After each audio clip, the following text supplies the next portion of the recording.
Hello दोस्तों, आज मैं आपके सामने एक ऐसी किताब लेकर आया हूँ जिसको सुनकर और पढ़कर आप अपने ब्रेन के पेनफुल विचारों को कंट्रोल करने में सहायता मिलेगी और आप हमेशा खुशी की स्टेट में जीना सीख जाएंगे। इससे आपकी बॉडी एनर्जी से भरी रहेगी और आप बीमार भी कम ही पड़ेंगे। तो आज मैं लाया हूँ दोस्तों the power of now book summary Hindi में लाया हूँ। तो दोस्तों चैनल शुरू करने से पहले आप हमारे चैनल को सब्सक्राइब कर लीजिए और आप हमारे चैनल पर नए हैं तो हमारे चैनल पे लाइक कर दीजिए और कमेंट्स कर दीजिए। तो दोस्तों हम शुरू करते हैं ज़्यादा टाइम ना ख़राब करते हुए। दोस्तों पहला स्टेप है separate your mind and body. हमारे दुखों का कारण हमारा ब्रेन होता है। कई बार ब्रेन पास्ट में हुई बुरी घटनाओं के बारे में सोचने लगता है। इससे हम दुखी हो जाते हैं और इसका खामियाजा हमारी बॉडी को भी भुगतना पड़ता है, क्योंकि ब्रेन जब दुखी होता है तो हमारी एड्रिनल ग्लैंड कुछ स्ट्रेस हार्मोन छोड़ती है जिनका नाम कोर्टिसोल और एड्रेनलिन होता है। इन हार्मोन्स की वजह से हमारी धड़कन बढ़ जाती है, सांस तेज हो जाती है और मुंह सूखने लगता है और हमें स्ट्रेस हो जाता है। स्ट्रेस जब लंबे समय तक चलता है तो वह डिप्रेशन में बदल जाता है और डिप्रेशन की वजह से इम्यूनिटी कम हो जाती है। इससे हमारे शरीर को तरह तरह की बीमारियां लगने लगती है। दोस्तों इस तरह से हमें ब्रेन को बॉडी से अलग करना सीखना होगा, अर्थात ब्रेन के नेगेटिव विचारों को बॉडी तक पहुंचने न दें। इससे हमारे अंदर स्ट्रेस हार्मोन्स नहीं निकलेंगे और बॉडी स्वस्थ रहेगी। गौतम बुद्ध ने भी मेडिटेशन के ज़रिए ऐसी स्थिति हासिल कर ली थी जिससे कि वे अपने ब्रेन को कंट्रोल कर लेते थे और उसके बुरे विचारों का प्रभाव अपनी बॉडी पर पड़ने ही नहीं देते थे। दोस्तों सेकंड स्टेप है ऑब्जर्व योर माइंड। अपनी बॉडी को ब्रेन से डिटैच कर लेने के बाद आप अपने ब्रेन पर फोकस करें और यह समझें कि आपकी कौन सी थिंकिंग आपको पेन दे रही है। क्या आपको दूसरों से जलन हो रही है? तो ऐसे विचारों को से खुद को डिटैच करें। यह समझे कि संसार की हर चीज़ नश्वर है। राजाओं के राज भी चले जाएंगे, बड़ी बड़ी फैक्ट्रियां भी रह जाएंगी, फिर आप एक दूसरे से ईर्ष्या क्यों कर रहे हो? सबकी अचीवमेंट्स भी यहीं रह जाएगी। हर कोई बुढ़ापे और अंततः मौत की तरफ ही तो बढ़ रहा है। यही शाश्वत सत्य है। मौत को हमेशा याद रखें, इससे आप किसी भी चीज़ से अटैच नहीं रहेंगे और नेगेटिव विचार भी आपको तंग नहीं करेंगे। दूसरों तीसरा स्टेप है लाइव इन प्रेजेंट। कुछ लोग पास्ट में ही जीते रहते हैं और कुछ फ्यूचर में। दोनों ही सिचुएशन में आदमी दुखी ही रहता है और कुछ लोग पास्ट में मिले फेलियर्स का रोना ही रोते रहते हैं। उन्हें समझना चाहिए कि पास्ट कभी वापस नहीं आएगा और वे कितना भी आंसू बहा ले किसी को कोई फ़र्क नहीं पड़ेगा। अगर एक स्टूडेंट फेल होने पर रोता रहे तो क्या उसके मार्क्स बढ़ जाएंगे? जबकि ऐसा नहीं है तो दुखी क्यों हुआ जाए? इससे आपके शरीर पर बुरा असर पड़ता है। इसी तरह कुछ लोग फ्यूचर की चिंता में डूबे हुए रहते हैं। स्टूडेंट्स चिंता में जी रहे हैं, कॉम्पिटिटिव एग्ज़ाम कैसे क्लियर होंगे। जॉब वाले चिंता में जी रहे हैं कि प्रमोशन कैसे होगी। हर कोई फ्यूचर की तरफ भागे जा रहा है, लेकिन इस चक्कर में लोग अपनी मौजूदा लाइफ ही ठीक से नहीं जी पाते हैं। इसलिए प्रेजेंट में जीना सीखें। जो कुछ भी आज आपके पास है उसके लिए यूनिवर्स को धन्यवाद दें। ऐसा करने से आपका दिल खुशी से भर जाएगा और आपको लगेगा कि आपके पास सब कुछ है। छोटी छोटी चीज़ों में खुशी ढूंढ ले। कभी भी खुद को दूसरों से कंपेयर ही ना करें। अपने झोपड़े में ही ढोलक बजाकर खुशी पैदा की जा सकती है। हो सकता है महल वाला 1000 टेंशन में जी रहा हो। दोस्तों चौथा स्टेप है एक्सेप्ट द ट्रेजेडीज। ज़रा सी मुसीबत आने पर बहुत से लोग सोचने लगते हैं कि हे भगवान मेरे साथ ही ऐसा क्यों होता है। लेकिन यह एक नेगेटिव स्टेटमेंट्स है जो हम अपने दिमाग को दे रहे हैं और इससे दिमाग बेहद डिमोटिवेट हो जाता है। फिर वह अपनी तरफ प्रॉब्लम्स आकर्षित कर लेता है। इसलिए नेगेटिव वाक्य न बोलें, क्योंकि ऐसा नहीं है कि आपकी लाइफ में ही प्रॉब्लम्स है। सबको कोई ना कोई प्रॉब्लम्स होती ही है।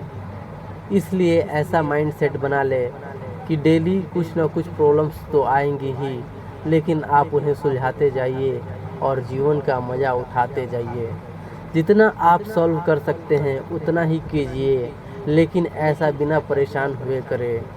दूसरों की हेल्प ले सकते हैं, लेकिन इसके लिए हमेशा पहले से ही दूसरों की हेल्प भी करते रहिए, क्योंकि हेल्प हमेशा वापस आती है। कोई भी ट्रेजेडीज, कोई भी परेशानी होने पर अत्यधिक दुखी न हो जाए, बल्कि उसे विधि का विधान जानकर एक्सेप्ट करे। खुद को संभाल कर फिर से आगे बढ़ने की कोशिश करे। यही ज़िंदगी जीने का तरीका है। दोस्तों, 5वां स्टेट है बी इन अलर्ट स्टेट। अच्छे दिन आने पर लोग मज़े में डूब जाते हैं और अपनी ज़िंदगी पर ज़्यादा ध्यान नहीं देते, लेकिन ज़िंदगी पल पल बदल सकती है, इसलिए हमेशा सजग रहे।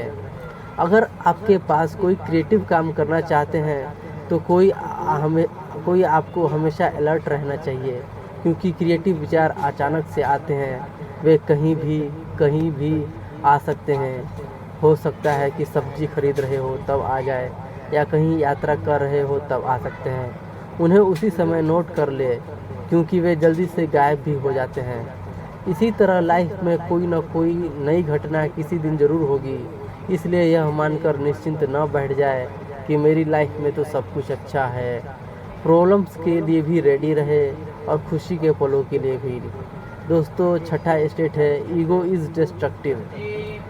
कुछ लोग जीवन में ज़रा सी सफलता पाते ही ईगो यानी अहंकार से भर जाते हैं। वे अपने सामने किसी को भी कुछ नहीं समझते, लेकिन इससे उनका खुद का पतन शुरू हो जाता है, क्योंकि ईगो वाला व्यक्ति निगेटिव वाइब्स छोड़ता है और लोग अंदर ही अंदर उसे नफरत करने लगते हैं।